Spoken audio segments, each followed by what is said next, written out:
¿Te ha pasado que llega el material con primer, con recubrimiento, y el soldador te dice, pues, que sí se lo avienta, que sí solda, el pintor te dice que no pasa nada, que sí aguanta, y al final de cuentas tienes porosidad, tienes humos tóxicos muchas veces, tienes faltas de fusión, un desastre en el tema del trabajo? Bueno, pues el día de hoy vamos a hablar de un documento que casi nadie pela, pero que en fabricación puede ahorrarte un buen dinero real, digamos, ¿no?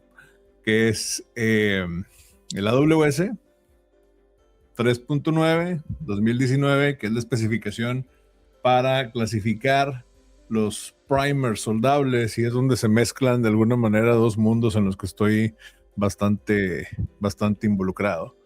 Esto es que dice el código, donde bajamos los documentos de referencia, las normas al piso, para qué sirven, para que las puedas entender mejor, no esperarte a interpretarlas, para saber qué exigen, cómo se usan sin inventar, y sobre todo cómo evitas pleitos entre producción, calidad, pintura y soldadura.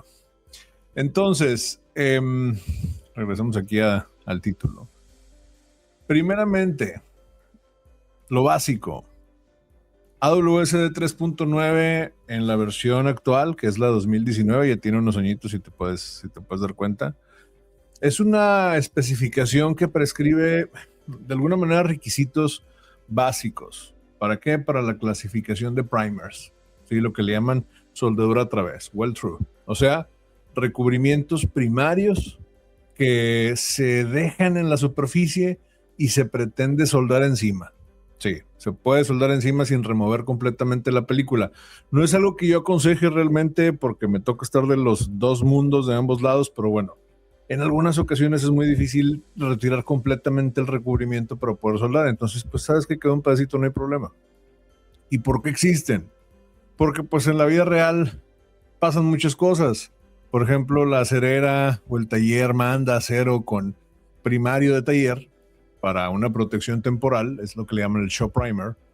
Llega a la fabricación, nadie quiere limpiar hasta metal blanco cada cordón, o limpian y después empieza a haber otro problema de corrosión y eventualmente se va a soldar sobre la película. Entonces empiezan problemas como gases, inclusiones, porosidad, salpicaduras, variación del arco, contaminaciones, reparaciones, etc.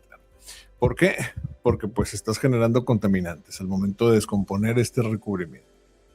Y es donde empieza esta discusión eterna, que si es culpa del soldador, no, que es culpa del primer, no, que es culpa del WPS, o que el espesor estaba pasado, que era demasiado espesor para el show primer, y bueno, un sinfín de cosas que la verdad es que no, muchas veces no son la justificación adecuada. Entonces este documento hace algo muy importante, que es que te va a definir cómo se clasifica un well through según el espesor de película, según el procedimiento de soldadura con el que fue evaluado. Entonces, aquí viene el primer error común de este documento, que pues muchas veces lo toman como un código de fabricación. Ojo, D3.9 no te va a sustituir un código de soldadura estructural, ni tu WPS, ni tus criterios de aceptación. Esto es una especificación. Su mismo nombre en la portada te lo está diciendo, que ojo, también, igual que otros documentos que hemos analizado, es un documento de 10 páginas, es muy corto. O sea, no tienes justificación de no leerlo, pero no te sustituye un código de soldadura estructural, un WPS, un criterio de aceptación. Es una especificación para que el fabricante del primer o quien lo califica pueda decirte algo tipo: este producto está clasificado para usarse como un well through hasta N espesor de película seca y está evaluado con tal procedimiento. O sea, no te está diciendo ya con esto puedes soldar como sea, te está diciendo bajo qué condiciones se aprobó y se clasifica. Y pudiéramos preguntarnos, ¿qué significa clasificar un well through primer? Bueno, clasificarlo es ponerle prácticamente el apellido técnico al mismo producto, para que no se venda como si fuera magia prácticamente. La propia descripción pública de la norma te va a dar un resumen. que es la clasificación se basa en el espesor de película y en el procedimiento de soldadura. Y esto en práctica te va a responder pues unas preguntas bastante interesantes para el QA. Por ejemplo, una pregunta muy típica es, oye, pues ¿hasta qué espesor de primer realmente se comporta como soldable? Eso es algo que mucha gente no tiene en cuenta y le embarran. Y pues hay un punto en el que a lo mejor ya no se puede iniciar un arco. O con qué procesos o con qué parámetros se va a validar esa promesa de que va a funcionar bien como un well primer. Porque no es lo mismo, obviamente, soldar con un conjunto de variables que con otro. Y tampoco va a ser lo mismo una película delgadita, controlada, que una película muy cargada y aplicada sin control. Dentro de los puntos generales que pudiéramos exprimirle a este documento, está bueno, ¿cómo lo voy a utilizar? ¿Cómo voy a utilizar D3.9 en mi sistema de calidad? Lo más útil. ¿Cómo metes esto a tu proyecto sin hacerte bolas? Por ejemplo, desde compras. Desde quién está especificando ese material.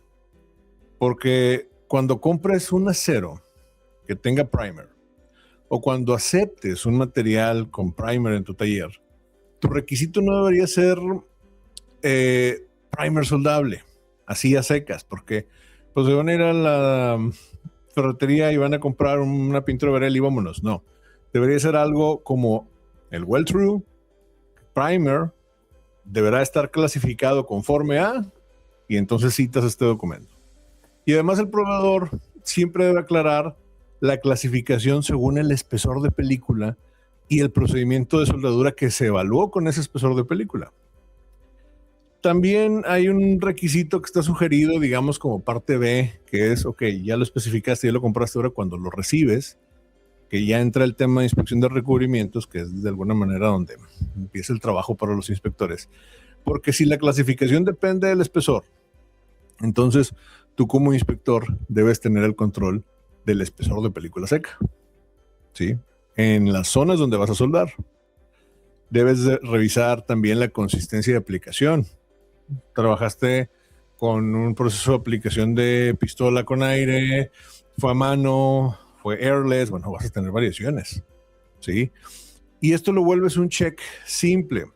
Por ejemplo, el espesor de película seca real está dentro de lo que el producto dice que tolera en su clasificación. Y ahí va otro tema, ¿cómo lo voy a evaluar?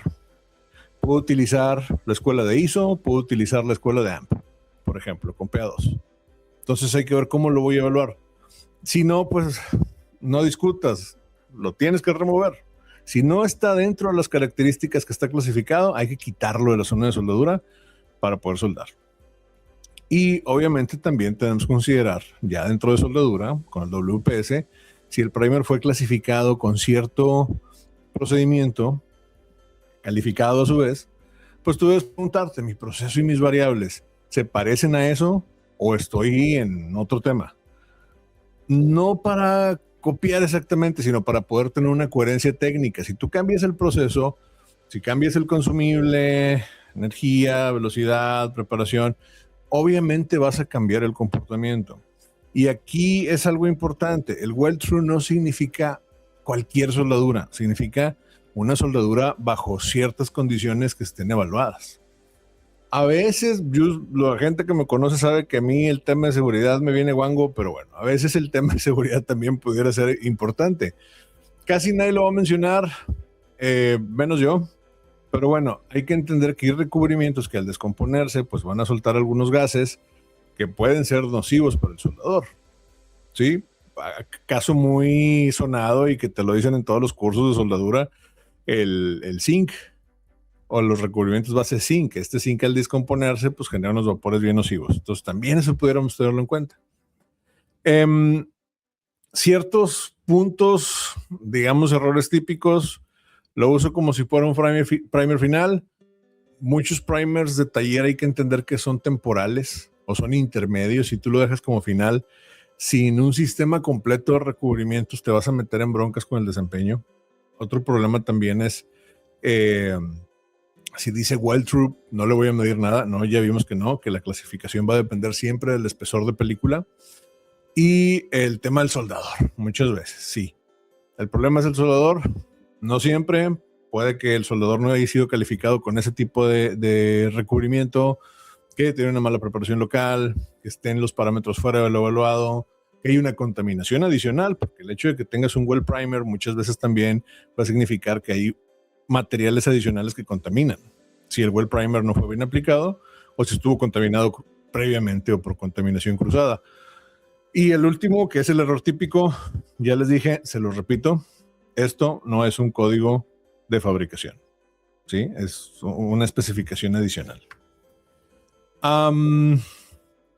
Y bueno, entonces, a grandes rasgos, ¿qué dice el código? Pues este documento en particular, AWS 3.9, te da un marco para hablar con datos cuando alguien diga well true, porque te recuerda que la promesa del producto se sostiene principalmente en dos pilares, en el espesor de película y en el procedimiento de soldadura, con el que obviamente se evaluó esa clasificación. Entonces, si tú controlas eso, la fabricación deja de ser un acto de fe y se vuelve en un proceso, ¿ok? Si quieres que el siguiente que dice el código hable sobre algún otro documento en particular, sobre algún tema de, bueno, pues algún documento que tengas o que te hayas topado en la industria y que quieres que analicemos, avísame, déjalo en los comentarios y te veo en el próximo que dice el código.